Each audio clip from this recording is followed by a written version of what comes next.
بسم اللہ الرحمن الرحیم نحمدہ نصلی علی رسولہ الکریم اما بعد۔ کھانا عورتیں پکاتی ہیں، نام مرد کا ہوتا ہے۔ کہاں کھایا؟ ڈاکٹر زبیر صاحب کے یہاں کھایا۔ اچھا، ماشاءاللہ، یہی کہا جاتا ہے۔ ماشاءاللہ ان کے یہاں کھانا بہت اچھا بنتا ہے۔ اچھا، تو جو اچھا بناتا ہے اس کا تو کوئی تذکرہ ہی نہیں، کون کھانا بناتا ہے؟ تذکرہ تو انہی کا ہونا چاہیے۔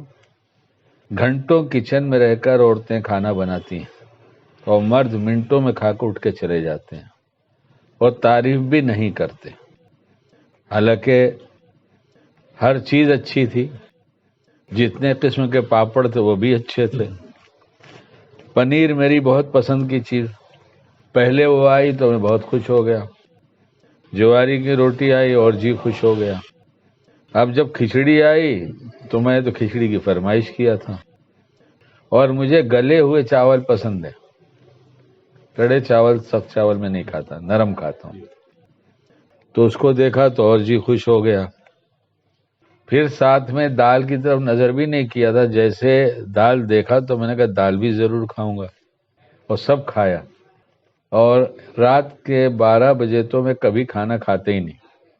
10 بجا کہ مجھے دودھ پینا ہے اور سو جانا ہے، لیکن خوب اچھی طرح کھایا، جسے کہتے ہیں بمبئی کی زبان میں دبا کر کھانا۔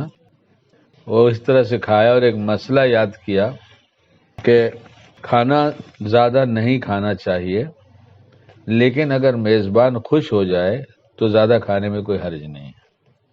اور ایسا کھانا جس میں یہ نیت شامل ہوتی ہے، اس کھانے سے اہل روحانیت کی روحانیت بڑھ جاتی ہے، اور میرے جیسوں کے اندر بھی کچھ روحانیت پیدا ہو سکتی ہے۔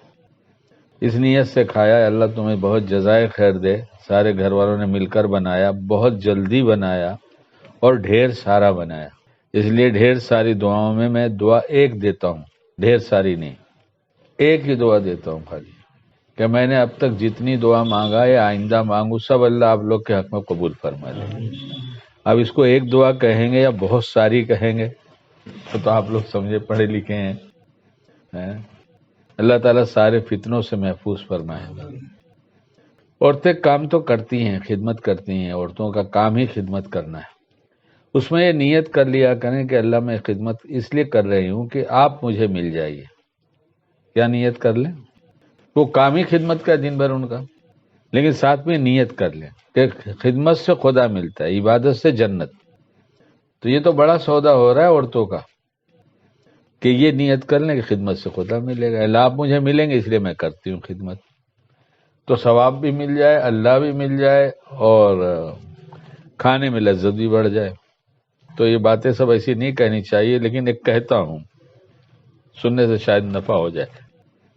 الحمدللہ میرے گھر پر اللہ ہی کی مہربانی سے الحمدللہ الحمدللہ الحمدللہ الحمدللہ رب العالمین، میری اہلیہ کے ہاتھ کا پکایا ہوا میرے گھر کے فیملی کے علاوہ تقریباً 10 آدمی روز کھاتے تھے اوسط میں۔ کتنے؟ یہ روز کا اوسط تھا، میں کم بتا رہا ہوں، زیادہ نہیں۔ حج کے سفر میں 18 آدمی 19 آدمی کچھ تھے، اور میں میرے شیخ کے ساتھ حج میں تھا۔ اس میں 2 عورتیں تھیں، باقی سب مرد تھے۔ ان عورتوں میں ایک میری اہلیہ تھی، ایک کوئی اور حاجی صاحب۔ ان کی عمر تقریباً میری اہلیہ سے 5-7 سال بڑے رہے ہوں گے، کہ شوہر ویسے تھے تو میں نے اندازہ لگایا۔ میری اہلیہ نے کہہ دیا کہ حجن آپ طواف کیجئے، عمرے کیجئے، حرم میں رہیے، کھانے کو وقت یہاں رہیے، کھانا 20 آدمی کا انشاءاللہ میں اکیلے بنا لوں گی۔ صبح کا ناشتہ 20 آدمی کا، دوپہر کا کھانا 20 آدمی کا، رات کا کھانا 20 آدمی کا۔ ایک دن میں کتنا کھانا ہوا؟ 60 آدمی۔ اور مسکراتے ہوئے بناتی تھیں، کہتی تھی کہ نہیں مجھے تو میرے وقت پہ بڑی برکت ہے، اور میں نے کبھی ظلم کر کے کھانا نہیں بنوایا کہ تم کھانا بنایا کرو، بلکہ انہوں نے کہا مجھے تو معلوم ہے کہ میرے گھر مہمان آتے ہیں تو 5 کا مہمان کا کھانا تو ویسے ہی میں زیادہ بناتی ہوں، برکت ہو جاتی ہے۔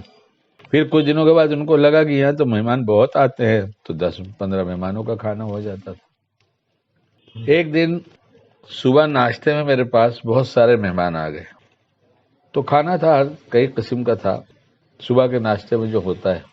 سب نے ایک سبزی کی بہت تعریف کیا، اور میں نے بھی کھایا، واقعی اس سبزی میں کیا ہے آج، سب تعریف کر رہے ہیں۔ میں نے جا کر اہلیہ سے پوچھا کچن میں کہ آخر یہ سبزی تو بہت دفعہ بنی، آج اس میں اتنی لذت کیوں ہو گئی؟ ہمیشہ لذیذ ہی رہتی ہے لیکن آج اتنی لذت کیوں ہو گئی؟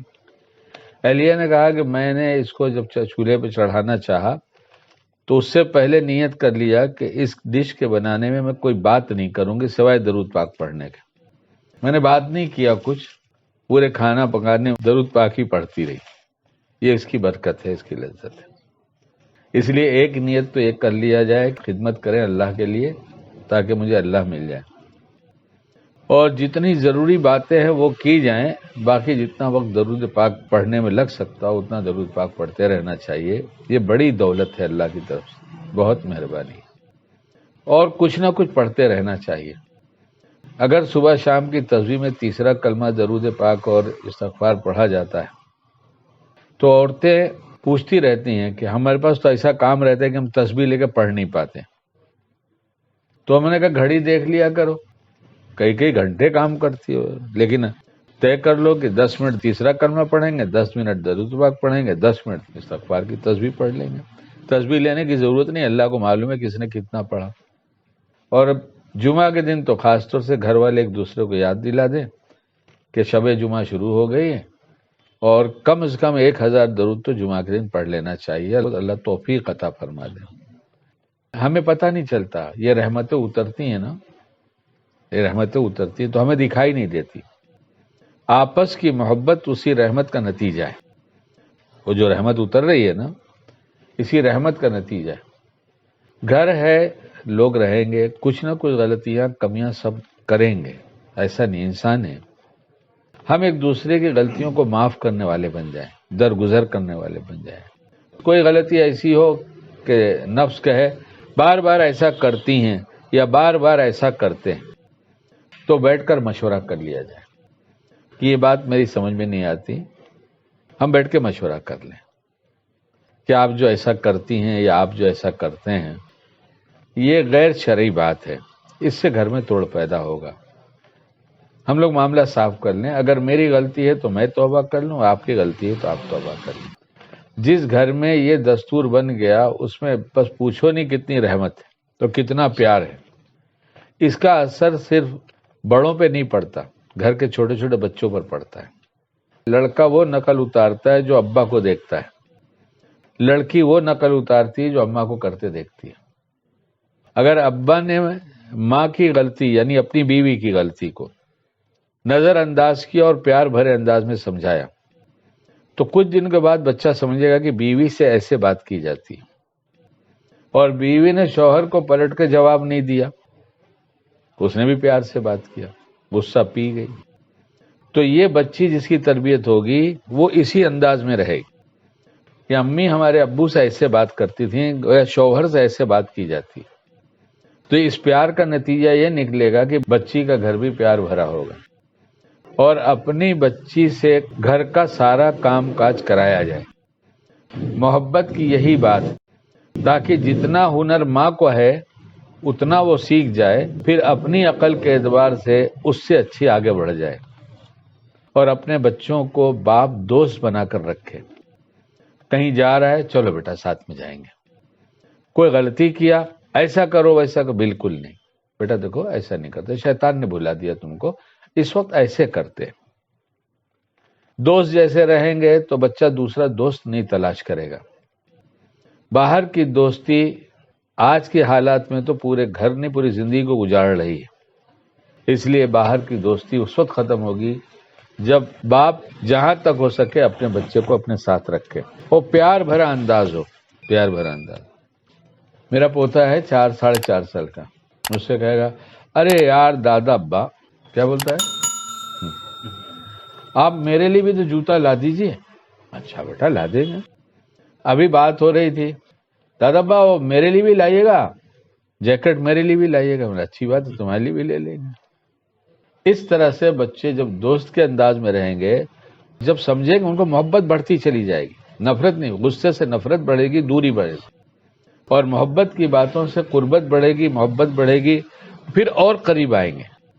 ورنہ آج باپ کو دیکھ کر بیٹا گھر سے باہر نکل جاتا ہے اور باپ گھر میں آتا ہے تو ڈانٹ ڈپٹ شروع کرتا ہے، کیا کر رہا ہے، کیا یہ کرنے کی چیز ہے؟ نہیں، بات محبت سے کی جائے۔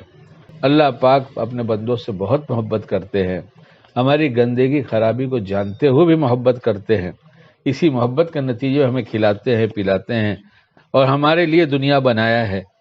اور معمولی غلطیوں پر اگر بچوں کو ڈانٹا جائے تو بچے دور ہو جائیں گے، اس لیے ان کے ساتھ پیار بھرے انداز میں رہا جائے، اور ماں اس کی فکر کرے کہ اپنی بچی کو کتنا ہنر سکھا سکتی ہے، باپ اس کی فکر کرے کہ اپنے بچوں کو بری صحبت سے بچا کر اپنے ساتھ رہ کر چھوٹی چھوٹی باتیں بتاتا رہے، چھوٹی چھوٹی باتیں۔ ایک ساتھ تقریر کرنے سے اثر نہیں ہوتا جو روز کی چھوٹی چھوٹی باتوں سے ہوتا ہے۔ 2 جملے بول دیے، بیٹا ایسا نہیں، ایسا کرتے ہیں۔ اللہ تعالی ہم سب کو کہنے سے زیادہ باعمل بنا دے۔ کرسی لگا کے کہ ابھی پیچھے کرسیاں لگے گی، پہلے ہی سے آگے بیٹھ جائے تاکہ بیان میں آگے بیٹھیں۔ ہم نے کہا آج بیان کرنا ہی نہیں مجھے، لیکن یہاں کہے بغیر کچھ طبیعت ایسی چلنے لگی کہ جی چاہا کہ ضرور کچھ بیان کر دوں۔ اللہ آپ لوگ کو بہت جزائے خیر دے، جزاک اللہ خیرہ۔ اللہ تعالیٰ نے آپ پر احسان کیا کہ آپ کو خدمت کی توفیق دیا، اور مجھ پر آپ لوگوں کا احسان ہوا کہ آپ نے ہمیں اچھا کھلایا پلایا۔ شکر گزار بندہ بننا چاہیے، چاہے چھوٹا سا احسان ہو چاہے بڑا سا احسان ہو۔ اللہ احسان کے سوا کچھ نہیں کرتا، بندہ تھوڑا سا بھی احسان کر دے تو اس کا شکر ادا کرنے سے اللہ خوش ہوتا ہے اور اپنے شکر گزار بندوں میں نام لکھ لیتا ہے، اور جب اس نام لکھ لیتا ہے تو جلدی سے اچھا نام لکھ کر پھر کاٹ کے غلط شعبے میں نہیں ڈالتا وہ، یہ اچھائی ہمیشہ کے لیے کام آ جاتی ہے۔ اللہ ہم سب کو باعمل بنائے۔ سبحان اللہ و بحمدہ، سبحانک اللہم و بحمدک، ونشہد ان لا الہ الا انت، نستغفرک ونتوب الیک۔ سبحان ربک رب العزۃ عما یصفون، وسلام علی المرسلین، والحمد للہ۔